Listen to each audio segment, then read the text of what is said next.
Alors, Haj Khalil, beaucoup de gens te connaissent, évidemment, à travers toutes tes interventions, sur YouTube, on te voit, on te revoit, tu parles de Bionour, tu parles d'intelligence artificielle, tu parles de big data, tu as tellement de sujets. Personnage éclectique, connu hein, de l'environnement entrepreneurial algérien, de la diaspora, puisque aussi, n'oublions pas que tu dispenses quelques cours à Sciences Po. Alors, rapidement, moi j'aimerais comprendre un peu, compte tenu de ton background, comment tu vois l'impact de ces nouvelles technologies, le big data, l'intelligence artificielle, sur la société, l'environnement. Partage-nous aussi un peu de tes expériences, de ton travail direct auquel tu as directement contribué, ou qui ont apporté un changement sociétal positif ou une amélioration environnementale. Il y a plusieurs questions dans ma question, c'est vrai, mais vraiment, j'ai tellement de questions à te poser que ça, c'est la première. C'est les premières. Donc, Hein, c'est merci le... Slim. Je suis ravi d'avoir l'occasion de pouvoir passer ces quelques minutes avec toi, même à distance. C'est toujours un grand plaisir pour nous parce que tu es une espèce de grand frère de l'entrepreneuriat et pas que de l'entrepreneuriat. Donc, je suis ravi d'avoir cette opportunité et c'est un honneur pour moi. Donc, merci Slim. Pour répondre à tes questions, c'est-à-dire que ma vision, moi, elle est un peu, elle est assez finalement assez simple. Ce que je pense, c'est que aujourd'hui, quand je vois les gens, si tu veux, confrontés un peu à l'intelligence artificielle, on a l'impression que c'est la première fois qu'ils entendent parler, même conceptuellement, qu'ils entendent parler d'une innovation. C'est-à-dire que les gens, ils sont un peu, si tu veux, comme des espèces de lapins qui sont pris dans les phares d'une voiture la nuit. Ils sont comme ça, tout le monde a peur. Les gens sont tous éberlués, les gens sont juste complètement halluciné, neutralisé en réalité par un truc qui en réalité,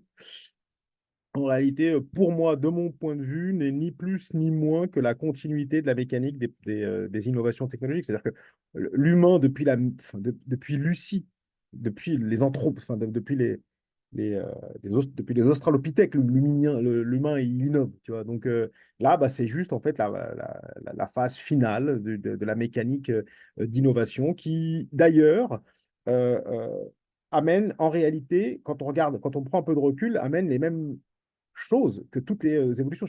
Moi, je pense que, bon, j'étais pas là où, effectivement, il y a finalement assez peu d'écrits, si tu veux, sur la période où on a inventé le feu. Il n'y a pas de truc contemporain à ça. Mais je suis sûr que quand on a inventé le feu, qu'il y a des mecs aujourd'hui qui ont été capables de faire cuire la nourriture et puis de faire la guerre de manière beaucoup plus efficace et puis de pouvoir conquérir l'humanité, enfin pouvoir avoir en fait une force supérieure sur les autres, bah, je pense que ça a fabriqué le même genre d'angoisse. Quand on a inventé plus tard la machine à vapeur, ça a fait la même chose. Toute la machinerie agricole, ça a fait la même chose. Quand on a inventé après l'ordinateur, ben, ça a fait la même chose. Tout le monde pensait que le monde allait changer, puis que ça y est, les robots allaient venir faire n'importe quoi, qu'ils allaient prendre le monde. Tout le monde pensait ça. Quand Internet est venu, tout le monde s'est dit, ouais, les entreprises, tout va s'effondrer. Et puis non, à chaque fois, ça s'est jamais effondré. À chaque fois, les humains, ils ont trouvé les ressources. À chaque fois, les humains, ils ont trouvé l'énergie, en fait, de pouvoir métaboliser ça. Et comme d'habitude, il y en a qui s'en sont sortis et qui ont passé la vitesse supérieure, qui ont fait un saut quantique et qui se sont retrouvés, si tu veux, les maîtres du monde d'après. Et puis, tu as ceux qui ont passé, pardonne-moi l'expression, excuse-moi ma vulgarité, et puis tu as ceux qui ont serré les fesses plus fort que les poings, et puis qui se sont retrouvés en fait les esclaves des premiers, quoi, tout simplement. Donc, c'est comme ça marche comme ça depuis le premier jour. Aujourd'hui, c'est la même chose qu'avant. Il va y avoir des perdants, il va y avoir des gagnants. La question, c'est pas tant de savoir si tu veux, si c'est bien ou pas bien. La question, à mon avis, c'est plutôt de savoir qui va tirer son épingle du jeu, qui va construire le monde de demain et celui qui va être et qui sera le victime, enfin, qui sera la victime ou qui seront les victimes du monde de demain, quoi. Et donc, nous, notre point de vue, enfin, si tu veux, sur la dimension impact sociétal, pour finir de répondre à tes questions, nous, enfin, moi, j'ai plein d'exemples dans ma vie professionnelle de choses où l'IA a éclairé la vie des gens, a éclairé la vie des gens. Là, par exemple, nous, aujourd'hui, on travaille pour un très grand, enfin, pour des gens qui sont dans l'édition et qui font ça depuis des centaines d'années. Enfin, je veux dire, des gens qui ont une vraie expertise, une vraie expérience, une vraie légitimité et qui nous ont demandé de travailler sur des outils aujourd'hui pour aider les gens à écrire leurs livres.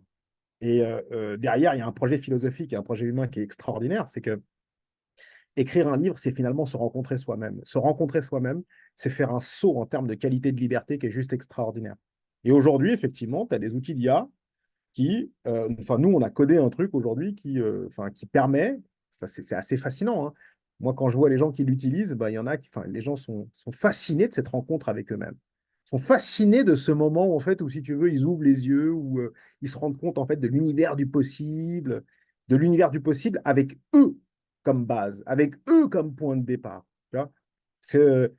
L'enjeu, c'est ça. L'enjeu, c'est effectivement, tu as les gens qui vont se faire marcher dessus, puis tu as des gens qui vont utiliser ça en fait pour se déployer, pour s'envoler, pour se transformer de cafard en papillon. Enfin, euh, Mmh. voilà. Et D'accord. voilà. Donc nous, dans notre vie professionnelle, on voit des choses extraordinaires. On voit des gens qui vivent, on voit des gens qui revivent, on voit des gens qui aiment, on voit des gens qui s'aiment plus, tu vois, qui s'aiment dans les deux sens, hein, qui s'aiment d'amour et puis qui s'aiment au sens de semer du blé, tu vois, ou semer n'importe quoi. Et c'est juste sublime, quoi, tu vois. Et effectivement, à côté de ça, bah, tu as des gens qui ont aujourd'hui qui sont terrorisés. Euh, oui, oui, mais j'ai envie de dire, je, je me console quand je pense à ces gens qui sont terrorisés en me disant que jamais, jamais, dans l'histoire de l'humanité, dans l'histoire des révolutions techniques, dans l'histoire des révolutions industrielles, dans l'histoire des révolutions technologiques, on a eu autant d'outils et autant de facilités pour prendre le train suivant. Jamais. Aujourd'hui, tu as toutes les ressources sur Internet pour devenir un data scientist minimal.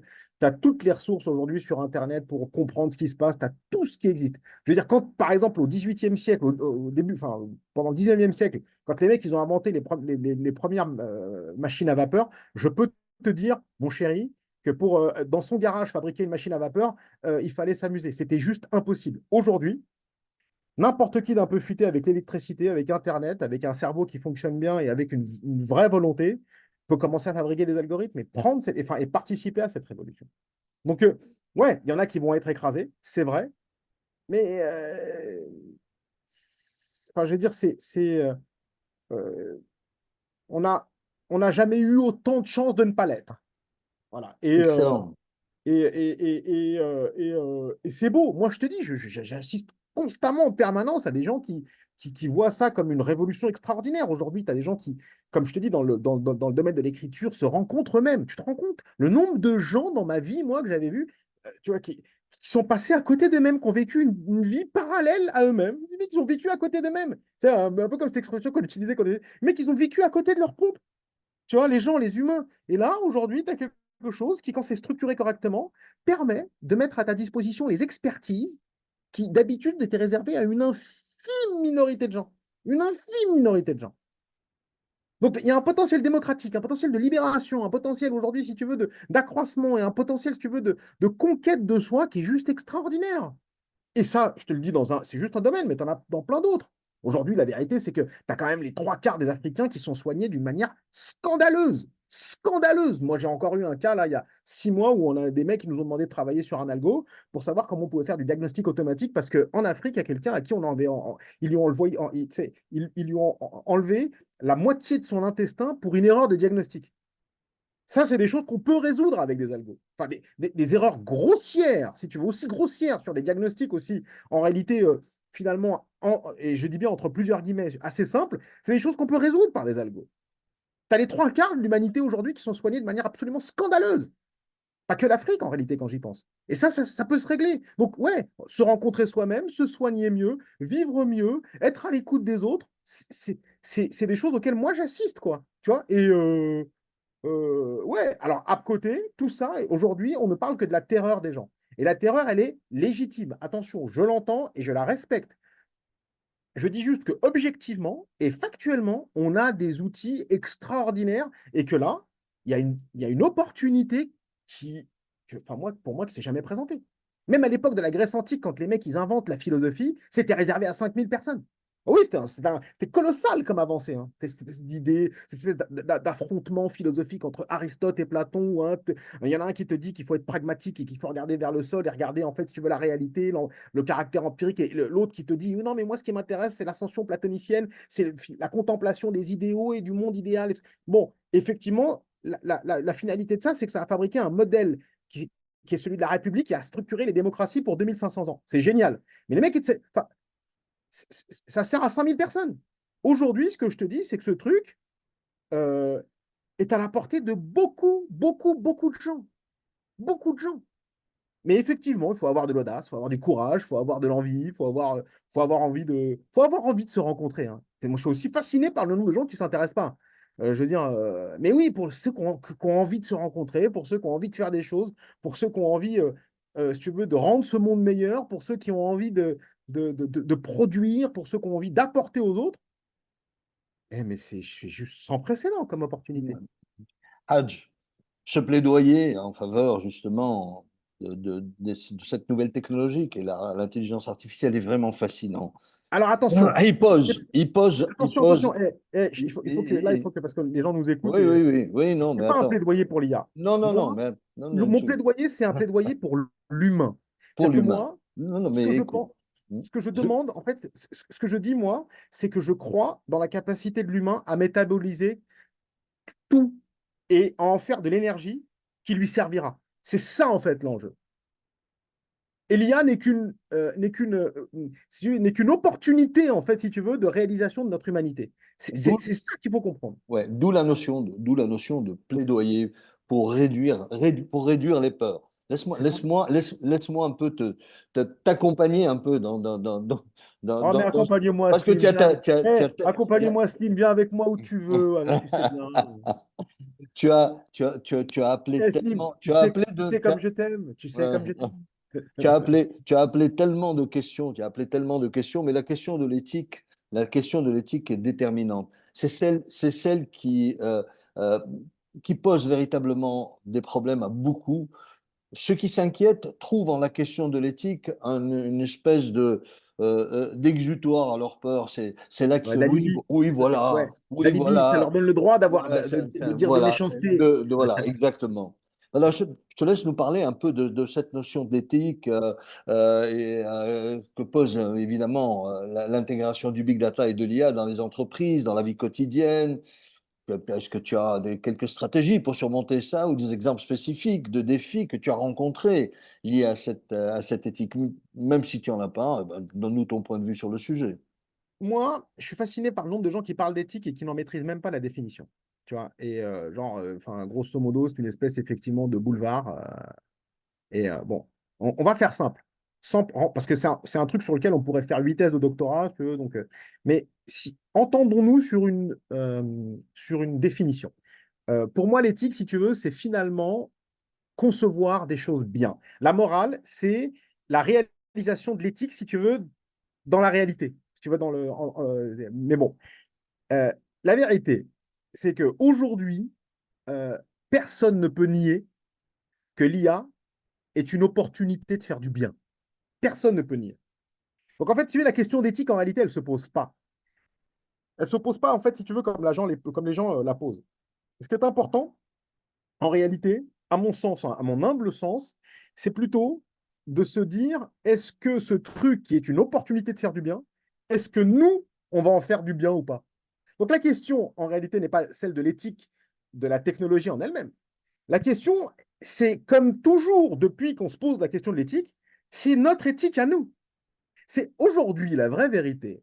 C'est que si ce truc, c'est des salopards qui s'en emparent, je suis le premier à te dire qu'il y a des risques qui sont colossaux. Oui, oui, oui, c'est un peu comme si tu veux, si demain, si tu donnes la bombe atomique à certaines personnes sur Terre, si tu veux, je ne vais pas avoir confiance, moi. Je vais pas avoir confiance. D'ailleurs, j'ai confiance enfin, dans ce domaine, je pense que personne n'aurait dû l'avoir.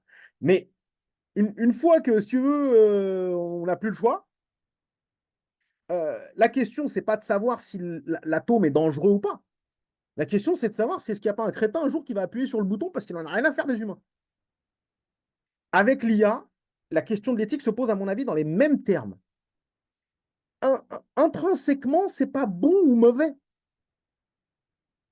Euh, un, la question, c'est est-ce que les humains qui ont cette logique, alors je sais qu'on va nous écouter partout sur Terre, mais il y a une expression algérienne que je trouve magnifique, dont je ne connais pas beaucoup l'équivalent, enfin, en tout cas, Elle dit, il y a des équivalents dans d'autres langues, mais, mais pas avec la même puissance. Quand tu veux, aujourd'hui, si tu veux trouver un bouc émissaire, il y a une expression algérienne qui dit timsah el mous fi. C'est-à-dire que c'est un peu comme si tu allais planter quelqu'un avec un couteau et tu essuies le couteau sur celui que tu veux faire accuser. Et donc, l'idée, c'est quoi? C'est qu'aujourd'hui, vraiment, j'ai l'impression que les gens ont mis le mousse sur l'IA. Donc, ils sont en train d'essuyer le couteau sur l'IA pour un crime, en fait, qui n'est pas celui de l'IA.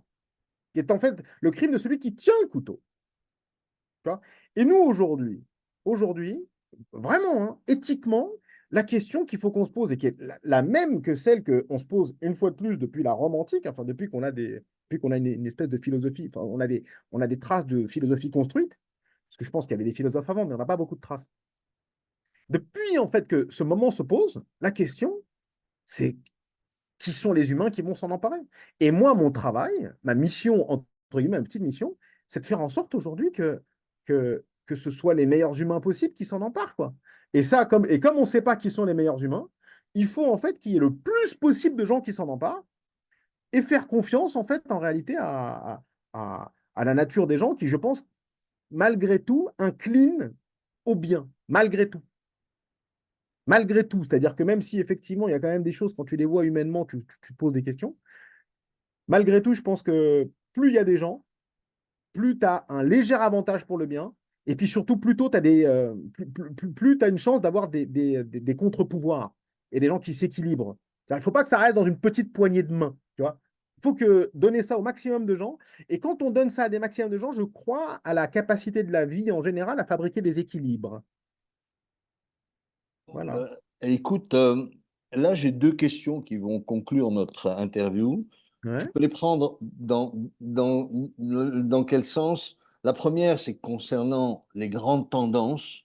Quelles sont les grandes tendances euh, dans le développement justement du big data et de l'IA. Et la deuxième qui concerne le profil de compétences pour justement que de jeunes ou moins jeunes ou des personnes se lancent. Alors, est-ce qu'on parle du profil et on va vers les tendances ou est-ce qu'on parle des tendances et ensuite on parle des profils? Je te laisse libre et je te laisse aussi le mot de la fin. C'est deux très bonnes questions. Bon, il y en a une qui me plaît plus, parce qu'il y en a une à laquelle j'ai plus réfléchi. C'est Oui, les profils. Donc, je vais commencer par ça, parce que c'est un peu, entre ouais. guillemets, ma zone de confort. Moi, j'ai décidé, par exemple, tu vois, d'enseigner l'IA à Sciences Po, plutôt que dans une école d'ingénieur. Tu vois. Et pourquoi? Parce que moi, je pense que l'avenir de l'IA, il est pas chez les scientifiques. Il est chez les littéraires. Il est paradoxalement, il est chez les littéraires. Il est chez les gens qui sont capables de poser des questions. Je m'explique. Un jour, Albert Einstein a dit dans les années 50, il me semble, que un jour, le mec, il dit, enfin, pour te dire que le niveau des gars, quand même, les mecs en avance, quand même, les mecs, là, il balle, quoi. Je sais pas là où il est aujourd'hui, mais quand même, le mec, ça allait vite. Et Albert Einstein dit un jour, et je le cite, hein, début de citation, un jour, les machines seront capables de répondre à toutes les questions. En revanche, elles ne seront jamais capables de poser les bonnes questions. Et c'est exactement ce qui se passe aujourd'hui avec, par exemple, quand tu utilises ChatGPT. C'est-à-dire qu'aujourd'hui, la question, c'est pas de savoir, enfin, la valeur aujourd'hui, c'est pas, si tu veux, la réponse qu'il te fait. La valeur, en réalité, c'est la qualité de la question que tu lui poses. Que la... Et moi, je pense que cette capacité, en fait, à poser la bonne question, cette capacité aujourd'hui à problématiser correctement, je pense que c'est l'avenir de l'IA. Et je pense que c'est pour ça que l'avenir de l'IA, ça va être en fait, si tu veux, ça va être un avenir qui va être assez littéraire parce que je pense que la capacité aujourd'hui de pouvoir synthétiser, de pouvoir prendre du recul conceptuel sur les choses, de pouvoir poser, en fait, de pouvoir problématiser et notamment de pouvoir opérer à ce que moi j'appelle des problématisations complexes, je pense que c'est ça l'avenir de l'IA. Et qu'il y a une grosse partie de cet avenir qui se joue, pas du côté des ingénieurs, mais plutôt du côté des littéraires. Parce que les ingénieurs, depuis qu'il existe des ingénieurs, enfin, depuis probablement aussi la Grèce antique, euh, les ingénieurs, ils ont fait leur travail. Ils ont fabriqué les outils, ils ont fabriqué les mécaniques, ils ont fait leur taf assidûment. Je veux dire, ils ont fait leur truc. Donc aujourd'hui, les chat GPT, il va y avoir des ingénieurs qui vont faire ce qu'on a fait avec les voitures, ce qu'on a fait avec les avions, ce qu'on a fait avec tous les outils. Ils vont nous amener ce feu. Mais une fois qu'on aura ce feu, une fois que les ingénieurs auront fini leur magnifique mission et celle qu'ils réalisent en réalité depuis que l'humanité est l'humanité, la différenciation, elle va se faire sur la capacité, en fait, si tu veux, à faire ce que moi j'appelle de la navigation conceptuelle. C'est-à-dire conceptualiser, comprendre, synthétiser, problématiser, poser des bonnes questions. Et du coup, c'est d'ailleurs l'objet de mon cours à Sciences Po. Moi, que, je pense que ouais, et de manière très inattendue, et je sais que c'est complètement un rebours, et je sais que c'est tout à fait en contradiction avec ce que beaucoup de gens très sérieux et que je respecte beaucoup peuvent dire. Moi, je pense que l'avenir, en fait, il est finalement assez paradoxalement, l'avenir est littéraire. Et donc, c'est ça, en fait. Et là, j'ai l'impression de répondre à tes deux questions. C'est-à-dire qu'en fait, la tendance, elle va être littéraire, elle va être, si tu veux, elle va aller en fait vers plus la capacité à pouvoir manipuler des concepts de manière assez complexe, et complexe au sens d'Edgar Morin, pas au sens de la complication, au sens de l'interaction en fait entre les différents éléments de ce que tu conceptualises, tu vois.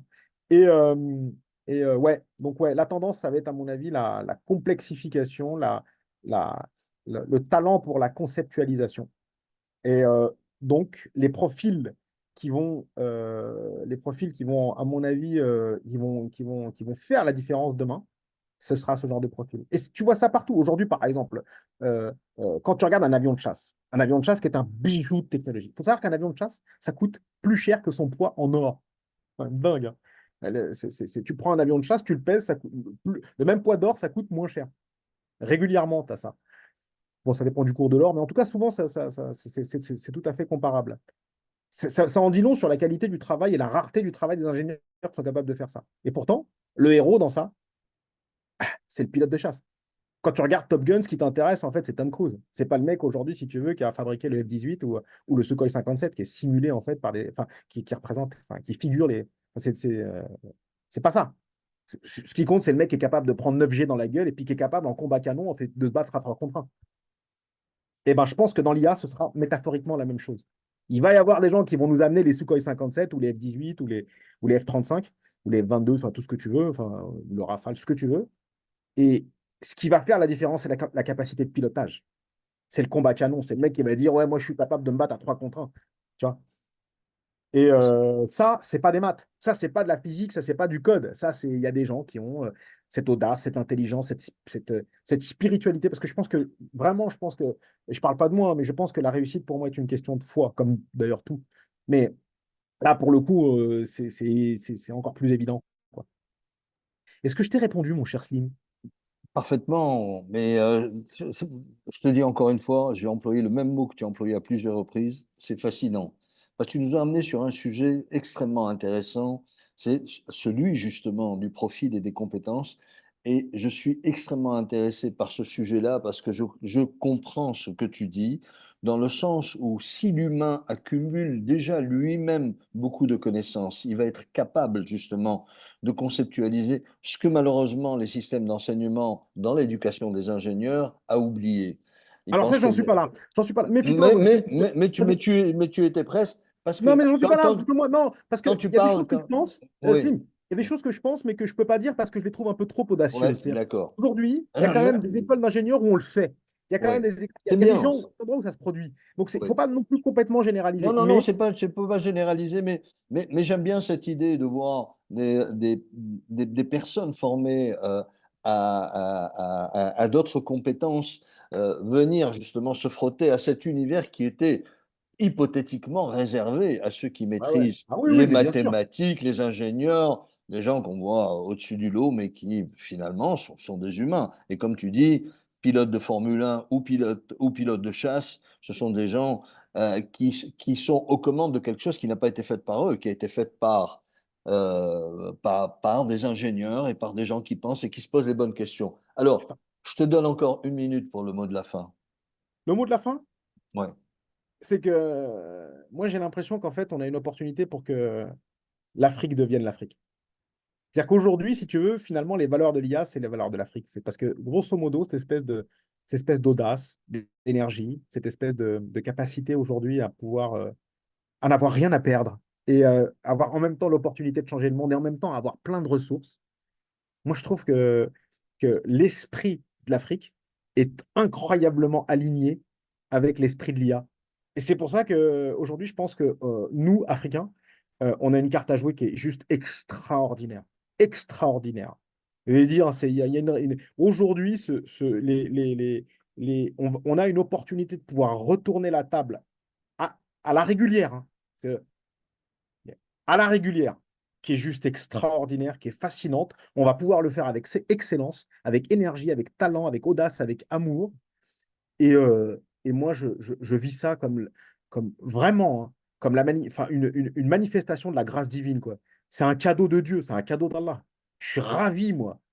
Je suis ravi, je suis comme un bébé. Je suis comme un bébé. Continue, continue à véritablement nous communiquer cette extraordinaire énergie explosive. Je te remercie. Tu nous as régalé.